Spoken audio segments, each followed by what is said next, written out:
अस्सलाम वालेकुम दोस्तों, ड्रामा से दो किनारे की आने वाली सब बहुत दिलचस्प होती जा रही हैं। चूंकि दुरे शहवार दुआ को अपने साथ लेके जा चुकी है, लेकिन दुआ उसे संभल नहीं रही।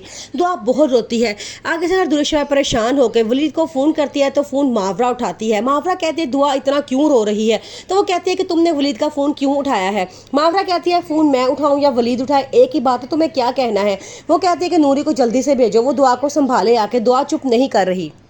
वलीद फौरन नूरी को भेजता है। नूरी जाकर दुआ को संभालती है, लेकिन उसकी हालत नहीं संभल रही होती। दुआ की तबीयत बहुत ज़्यादा ख़राब हो जाती है और उसको अस्पताल लेके जाना पड़ता है। साथ ही दुरेशेवार वलीद को भी फ़ोन करके वहाँ बुला लेती है और कहती है कि दुआ की तबीयत बहुत ज़्यादा ख़राब है। अब वलीद बहुत ज़्यादा परेशान है। वो कहता है कि देखा, एक रात भी से मेरी बच्ची संभाली नहीं गई, उसे अस्पताल तक पहुंचा दिया है। मुआवरा सारी हकीकत से बड़ा परेशान होती है। वो वलीद से कहती है कि जैसा दुरेशेवार चाह रही है आप वैसा कर दें, आप मुझे तलाक दे दें, अपनी बेटी का ख्याल करें। वलीद के बहन भाइयों को जब सारी हकीकत का पता चलता है तो वो बहुत परेशान होते हैं। वो अपने भाई से कहते हैं कि वो आपको कभी खुश देखना नहीं चाहते। आगे से वलीद कहता है कि दुआ की गैर मौजूदगी में मैं भी खुश नहीं हूँ। मावरा ये सारी बातें सुन रही होती है, उसे बड़ा दुख होता है। वो कहती है तो ठीक है, जैसे दुरेशेवार कह रही है आप उसकी बात मान लें, आप मुझे तलाक दे दें। ये बात सुन के वलीद भी बहुत परेशान हो जाता है और उसके बहन भाई भी। वो कहते हैं नहीं, ऐसी कोई बात नहीं है, अब वो जो कहती रहेगी हम क्या उसकी बात पे अमल करते रहेंगे।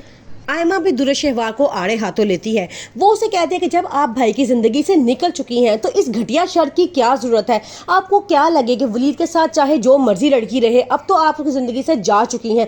दुरेशेवार को इस बात का बड़ा गुस्सा आता है। वो थप्पड़ मारने के लिए हाथ उठाती है तो साथ ही आयमा उसका हाथ रोक लेती है, लेकिन वो ज़बरदस्ती आयमा का हाथ पकड़ के उसे घर से बाहर निकालने की कोशिश कर रही होती है। इसी दौरान दुरेशेवार के पापा को हार्ट अटैक होता है और वो ज़मीन पर गिर जाते हैं। अब सारे आयमा को छोड़ के फ़ौरन उनके पापा के पीछे जाते हैं। उन्हें फटाफट अस्पताल पहुँचाया जाता है, जहां पता चलता है कि उन्हें बड़ा सही किस्म का हार्ट अटैक हुआ है और अब कोशिश की जाए कि उन्हें किसी किस्म की टेंशन ना दी जाए।